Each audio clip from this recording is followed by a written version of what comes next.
Welcome to the Analytics Engineering Podcast, featuring conversations with practitioners inventing the future of analytics engineering. On this episode, we're going to be doing something a little different. I got some feedback from a listener that even though they've been subscribed to my newsletter for years and have a sense of who I am, they'd love to get to know Julia. We kind of started recording and dived right in and never really took a second to introduce ourselves. And so I figured we'd maybe take a second to turn the spotlight on you for an episode. Is that okay?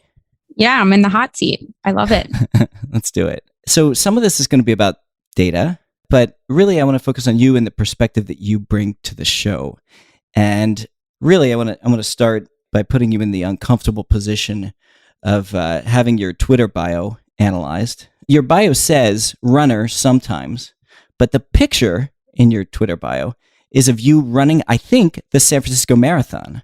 Actually, it's the Philly Marathon. Is it really? Yeah. Regardless, a marathon runner and runner, sometimes feels a little that seems like you're just a runner. Is that fair? No, I'm actually a runner sometimes. Right now, I am not a runner, but sometimes I run marathons. Sometimes I'm very sedentary. I happen, unfortunately, to be in the non-runner part right now. So straight off the couch, straight to marathon. That would take me multiple years to get there. I'm flirting with potentially running the New York Marathon in November, but we're looking at 3-4 miles right now. So we'll see if we can get there. Got it. For background, for folks who have no context here, and I don't know why you would, Julia and I got to know each other when, in raising our Series B, Julia was a venture capitalist at NEA, and there was some conversation about her participating in the round. And so we've known each other for a little bit. And I think, Julia, one of the conversations that you and I had in that process was I was asking you how you got into tech in the first place. Do I remember that? Do you have a parent or a family member that's in tech? My uncle, yeah. Your uncle. Can you tell that story? How did you get to tech in the first place? I'm deciding which story to tell, but so my aunt and uncle were both engineers. My uncle was actually the main engineer on VisiCalc, which was the predecessor to Lotus 123. So he was like the first that's relevant developer building the modern spreadsheet. And I think that really influenced me growing up. They'd say, does he sign autographs? No, not quite. He's spends most of his time now just hiking with my aunt in Washington. But I think from a very young age, like I have this like funny memory of myself in summer camp, and my bunkmates were guessing what I wanted to be when I grow up. And I wrote on a piece of paper that I wanted to be a computer tycoon. I think I was 8 years old, didn't even know really what computer tycoon meant, but that all came from my aunt and uncle. Tycoon. I'm trying to imagine not just in the industry. I wanted to be a tycoon. Love it. Nothing if not ambitious.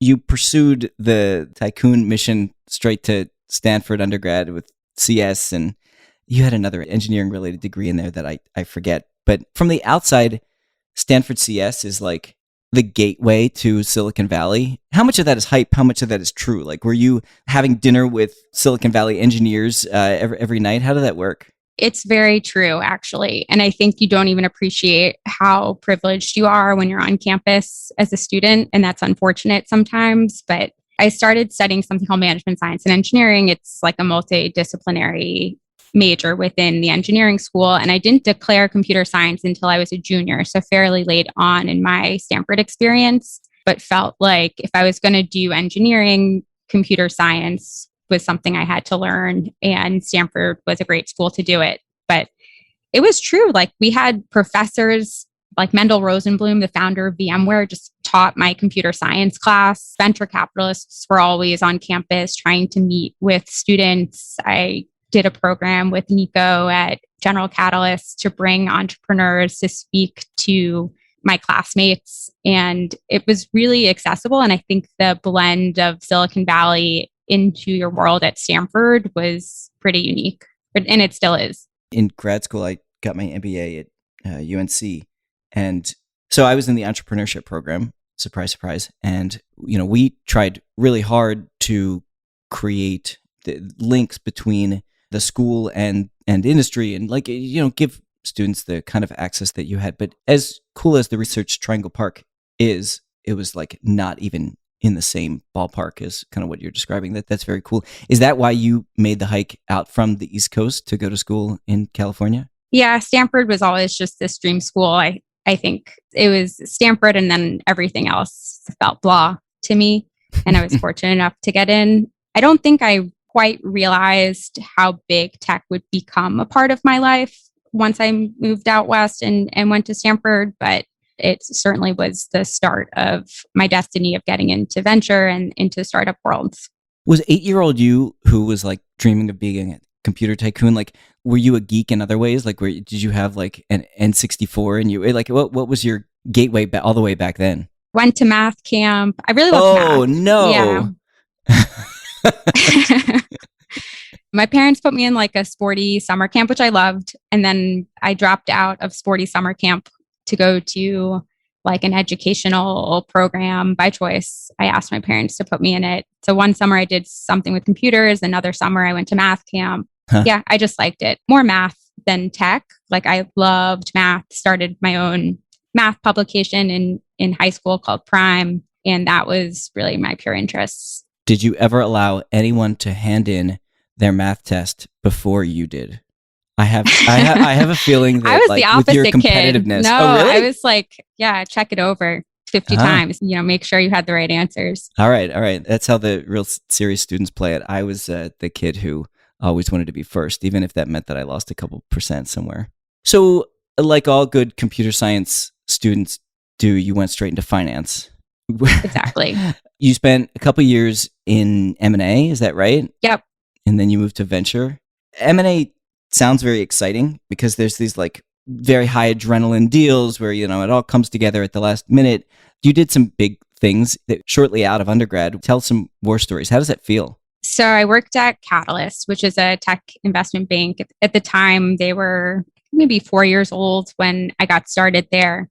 And they work on, it's a boutique bank. They do one thing, which is sell-side advisory for the biggest tech startups that are getting sold or public tech companies. And it's true, it's this like very high intense period where your bankers get drop shipped in for an important transaction. It's a really critical moment in a company's history.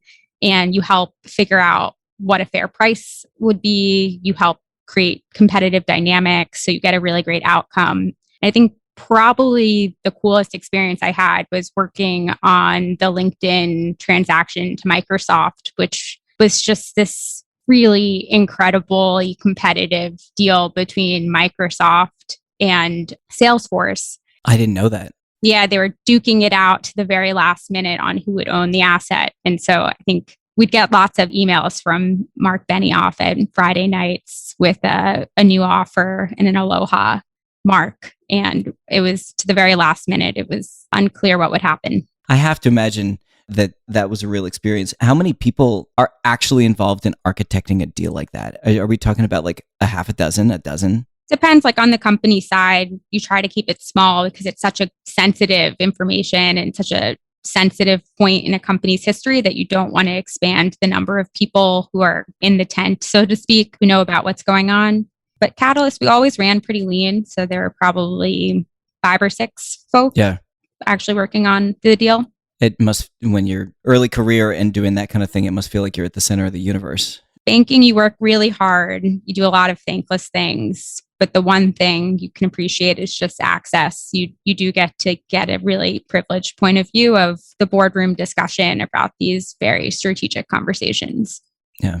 So everyone wants to get into venture. Back when I was in business school, I like desperately wanted to get into venture. And then I actually met some folks who were GPs at Silicon Valley firms, and universally, they were all like, well, that's not going to happen. And the feedback was essentially it's Stanford, Harvard, Wharton. You can go kind of straight from a grad school program into venture, but otherwise you have to go the operator route. And the operator route or the banker route. So I quickly was like, well, let me go work at startups so that eventually I can be a venture capitalist. And I've just like slowly lost the desire to ever be a venture capitalist. So DBT is a pretty good plan B. Yeah, no, I long since found that running companies is more fun I'm than, only joking. yeah. Yeah. No, I know. But was that always a part of the 8-year-old tycoon plan? No. Or, yeah, how did that happen? I think you get hit over the head by the venture industry by being at Stanford. It's just, like I mentioned, it really does bleed, and venture capital is a big part of Silicon Valley. Of course, there's a big startup ecosystem as well, but I got a lot more exposure at Stanford. It wasn't like it was my North Star. I needed to get into venture at all, but it felt like it matched a lot of my interests, which is I like business, I like technology, I like thinking about product, and you can do that at a venture firm and think about problem spaces that interested me. So it ended up being a pretty natural evolution once I got into Catalyst to go work in venture. I'm sure that you've told the positive version of what it's like to be in the venture industry a million times. I believe every word of it. You're getting to be involved in a bunch of stories where everybody's inventing the future, and I buy it. What was hard? What was terrible? What did you not like about it? At the end of the day, venture is just sales. So it's not about finding the cool company first. It's super competitive. And a lot of my job at times could be like different processes in the sales cycle, like SDR, outbounding, cold outreach, trying to figure out how to be helpful. Like those are real things. It's sales. You're selling yourself, your brand. And that can be a lot of hard work. And especially in an industry that's competitive, like you're not going to win all the deals you want to win. And so it's not about being right or being early all the times. It's about selling. Did you have a CRM? Did you actually act as a salesperson in some contexts? We had a CRM. People at my firm weren't that great about good CRM hygiene. So I won't pretend we went that far, but I think most venture firms have CRMs and are very, very actively tagging companies, thinking about moving companies along in that sales pipeline. To extend the analogy, if you work in sales, you tend to be assigned to a region. Do venture firms do a similar thing? Did you get assigned to some territory type thing? No, it was more personal passion. Like I like developer tools, infrastructure, data engineering, analytics. And so mostly people, sometimes regions wise, when it makes sense to focus on Europe when I'm out on the West Coast. But I mostly tried to make sure I was on top of everything on the areas that I cared about. And tell us stories about cool companies that you were a part of, or I've talked to VCs before, and the thing that I get to appreciate that is so cool about the job is that you get this kind of macro perspective that you can kind of look at the whole industry. What trends did you find yourself drawn to? What cool investments did you make?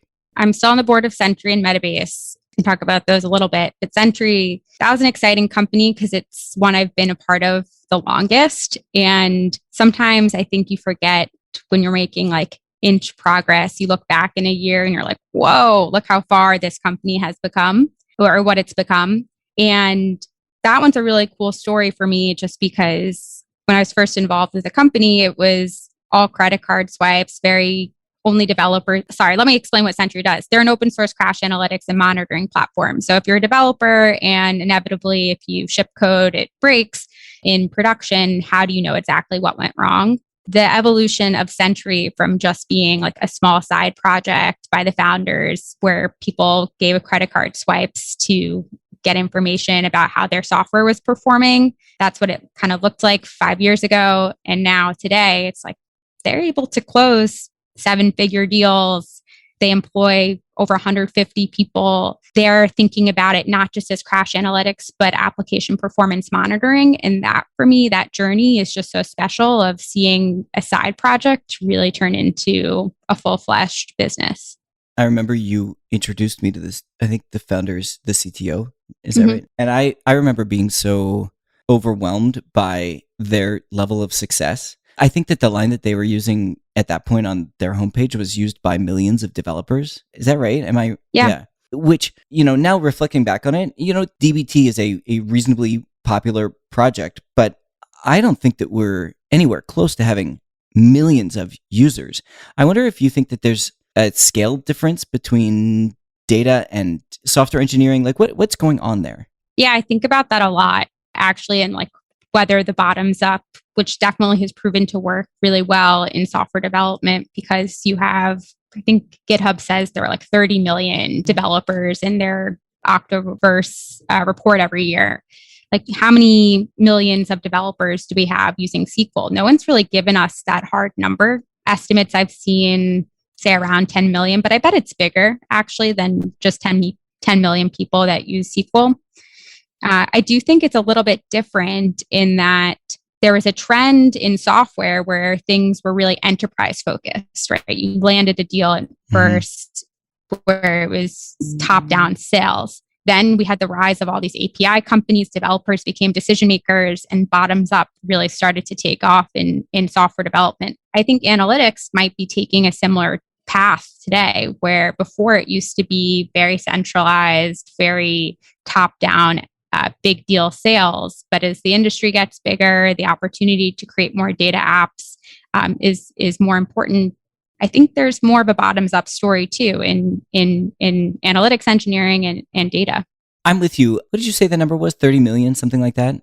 They report more, but 30 million around there. Okay. So the dynamics of the software engineer community over the past, whether it's a decade or 2 decades, but it's like within that time frame, is almost that there are, let's say, 30 million unique individual sovereign humans, all of whom like make their own decisions about how they want to work.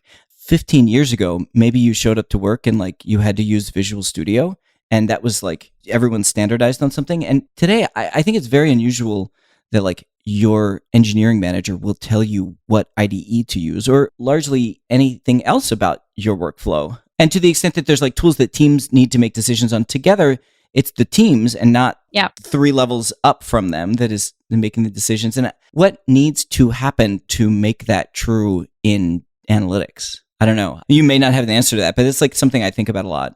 I think it's already happening. Like, if you think about even how dbt gets adopted, we hear stories about a couple of teams deciding this is how I'm going to do transformation. It has to be on a team basis, not an individual, because it's collaborative in nature, when you're talking about the dbt workflow. But you can grow organically from teams to a company-wide sale. And we talk about that, I think, publicly that's how HubSpot got started with dbt. And so I think it's perhaps challenging maybe at the data warehouse layer, where you do have to make some really centralized decisions. But as you move upstream, I think we'll start seeing more like best of breed. Our analytics teams will have choice of what they want to use. Sometimes I wonder if some of the sovereign individual nature of developers is partially being driven by the standardization around RESTful APIs. So like I can make decisions that are independent of the decisions that you make because we all communicate via this standard protocol, and data is so heavy. It is not actually easy to just say like, okay, everybody go off and use your own data stores and we'll all be able to join that data totally fine together. So there might be different dynamics at play. Yeah, I think that's a really great observation. And maybe there is a future where data isn't so heavy, right? Yeah. Like the software. And maybe it's hard for us to imagine what that exactly looks like today. But before, software used to be big monolithic architecture systems. And then we moved to a service architecture where the API or that interface really changed not only what people could build, but how people worked. Maybe there's another kind of coming of standardization in analytics that we'll be a part of. So you spent 5 years in venture. Then I got a call from you one day where you said, hey, I'm interested in being an operator. How's that going? And I'm sure that you don't know exactly what the future holds for you, and none of us really do. But how is that a part of the story that you're painting for yourself? Yeah. So I think it was this like unique obsession with dbt, not to be kind of creepy about it, but sometimes when you're unable to invest in a company and the company goes on without you being a part of it, you're like, oh, okay, well, dodged a bullet there. They don't have a future. And you convince yourself that it was an okay outcome. But for me, it was this like, dbt is really taking off. The momentum behind this company is unlike anything I had seen, and I wanted to be a part of it. And like simultaneously thinking about that want and need to be a part of a team that builds something, which is definitely missing a little bit in venture. I love venture. I think there's a lot of it that it did enjoy, but I did feel like I wanted to try being an operator, be a part of a team that puts something out in the world, helps build something that people love, and made the call. And that was almost 3 months ago I made the call a little bit before that, but almost 3 months now that I've been on the team, and it's been a lot of fun. A lot of fun. A lot of hard work. You're working on our shipments team. You're helping build dbt Cloud's interface to run jobs and do CI/CD and all of this. Is this what you thought it would feel like to be an operator instead of being an investor? Some of the parts of my job being an operator are still very similar. Like I still get to think about the future of data, like what is our role to play in that broader picture, think strategically about some of the decisions that we make from a product and company perspective. And so that's really similar. I think the thing that surprised me the most is how detailed you have to actually be in making that picture, painting that picture, making it a reality. Often the work that we do is like on the molecular, right? It's these tiny little building blocks that you have to then piece together to be able to make those bigger changes. So it's been, I'd say that's like the biggest new muscle I'm flexing, of having to go from different scales, thinking about companies and industries down to the product. When you zoom way in, sometimes there's this tendency to think that the small details matter less than the like tectonic shifts in the industry, but it is those small details from which the tectonic shifts emerge. Mm-hmm. I sometimes find myself too obsessed over those small details. Sometimes have to force myself to zoom out.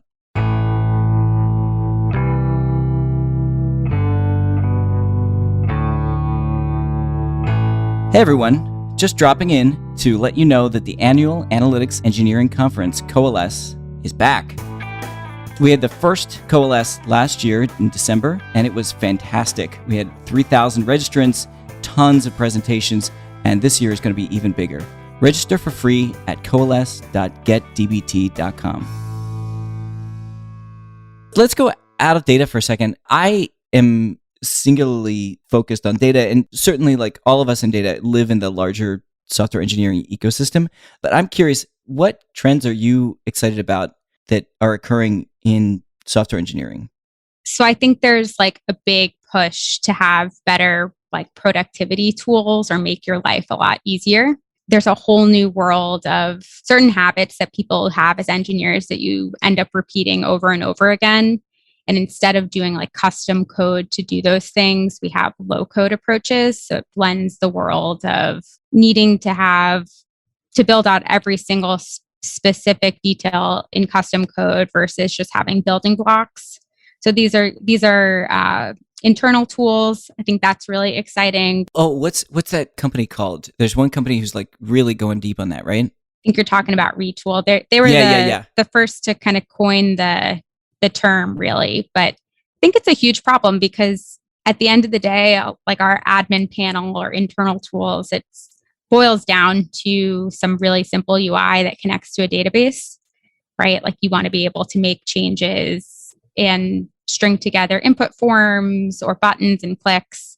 And so there's a whole new world of these like low code app builders for internal tools that I think is pretty exciting. I love that trend, and especially like so historically, I think that low code has been for folks who did not consider themselves software engineers, so that they could do some lightweight tool building. But the idea that low code tools can just be a higher leverage way to build products that don't necessarily need to be as differentiated, like internal tooling, and this is just a way to move faster and ship them. I feel like software engineers are increasingly becoming motivated by business goals, and not like historically you take the software engineer stereotype and this is a person motivated exclusively by like technical beauty, and that person like never is going to use low code tool to build anything. But I think that in reality, folks in the industry today are getting much more motivated by like shipping stuff that matters to real users and less on like the internal details of like how something is built. Yeah, I think it's all about abstraction layers in software. Yeah. It's like, that's the hard part, is figuring the right level of abstraction that's still useful to a big enough audience.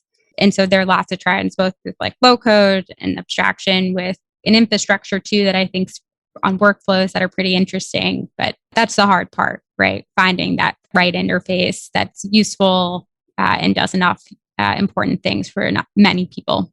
This might sound cheesy, but I still read Jeff Bezos' Day One memo once a year. Mm-hmm. And it's funny how resonant it still is. And I'm not the first person by any stretch to like be inspired by that thought that we are still in the early days of something very, very large.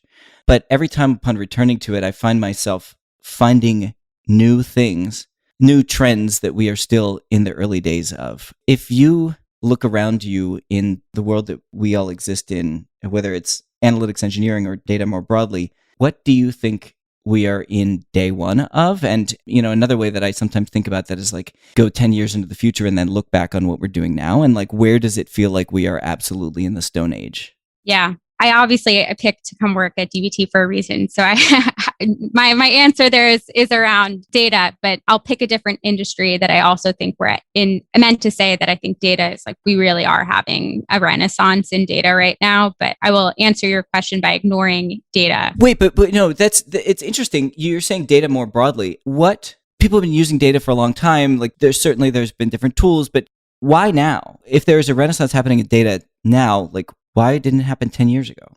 We didn't have cloud. It's cloud. It's cloud. Yeah. All the big successful cloud data warehouses came out in 2011 through 2013. That was when we introduced Redshift, BigQuery, Databricks. Snowflake came a little bit after. Like that was the shift that's going to change the entire industry. And we're now mature enough where people aren't afraid to build on cloud. So you have not just the early adopters, but even the laggards on cloud data warehouses, and being able to process and store your data more cheaply just creates a bigger supply for the types of things you want to do with data. And I think we're in that moment right now where we're no longer fighting, should we move to cloud? The answer is yes. So now the opportunity is way bigger for what you can build on top of cloud data warehouses. Do you have any thoughts on how much the specific data warehouse layer is kind of locked up in this, what's it called, an oligopoly? Is that when there's multiple yeah between the big folks, or are newer entrants? The venture industry clearly still believes that there's opportunity for folks to jump in here. How hopeful are you? I'm going to take the pessimist point of view there. In that, I think we've standardized around the big players in cloud at this point, and all the opportunities downstream, like what you can build on top of cloud, and just completely reimagining the workflows once you've standardized on one of those big cloud data warehouses. And I think we'll have some movement in who gains market share for the players that already exist. But I think it will be very hard for there to be a seventh or an eighth or a ninth platform in cloud data warehouses. All right. Anyone who we ever have on this podcast in the future who is building one such product is going to be... You have a skeptic. Yeah, it's going to be trying to convince you that you're wrong. So go back to what you were going to answer before. You were going to give a non-data answer. I think that there's still so much happening in like the fintech realm and healthcare, these big industries that are just becoming modernized and tech enabled right now. And when we talk about just the total TAM at play, there will be multiple $100 billion fintech companies built in this past decade. It won't just be Stripe. And that, I think, is a huge frontier as well. I have a 3-year-old daughter. Do you think that she will go to a traditional college? Will traditional colleges still be a thing in 15 years? I've said this before. I don't know how convicted I am in this answer, but I do think traditional colleges might go the way of business schools, where great if you go, but they no longer have the same kind of cachet that they once held. Yeah, it's interesting. It's obviously something that I've thought a lot about because my MBA has largely been a vestigial organ. It sounded like a good idea in 2008, and it's been like moderately helpful. But I don't think that someone in 15 years is going to be disappointed that they go to college. But I certainly hope that it is going to be far less relevant and necessary than it is today. I imagine it'll be more of an active choice. And for those that choose, will still get a wonderful experience that's very enriching for their lives, just like business school is today for many that choose to do it. But it won't be the only rite of passage into a successful career in business or a successful future in a working world. Yeah. I'll ask a version of our standard wrap-up question. You're still in the early days with now DBT Labs, and you're sinking your teeth into the space, the product vision, all of it. What is the thing that you are most excited about in the trajectory that not just we are on, but the industry that we participate is on? Like, what are you personally excited about? It's a big category and it's a blanket umbrella term, but metadata. I think there's like so much information that we are getting off of the data that we work with and how we work and how that data transforms, that we're going to know all these types of things that we didn't care to know before. And there'll be a whole new platforms built just observing metadata. Yeah. I recently heard from somebody who is known for his high quality product feedback. And he was saying, you have to build me a tool that helps me manage the costs of my underlying data warehouse. And yeah, I wanted to respond like, that's a fantastic idea. We're going to start working on that tomorrow. But the reality is that I'm right there with you on metadata. There's just like so many things to build, and there needs to be a whole industry to work on those problems. Yeah, totally. Well, thank you for being in the spotlight for an episode. I've had a lot of fun. And if you don't mind people blowing up your Twitter, people have follow-up questions about you. What's your Twitter handle? J_Schottenstein. It's a very long last name, so you'll have to figure out how to spell it. Fair enough. Thanks for hanging out. It's been fun. It's been fun, Tristan.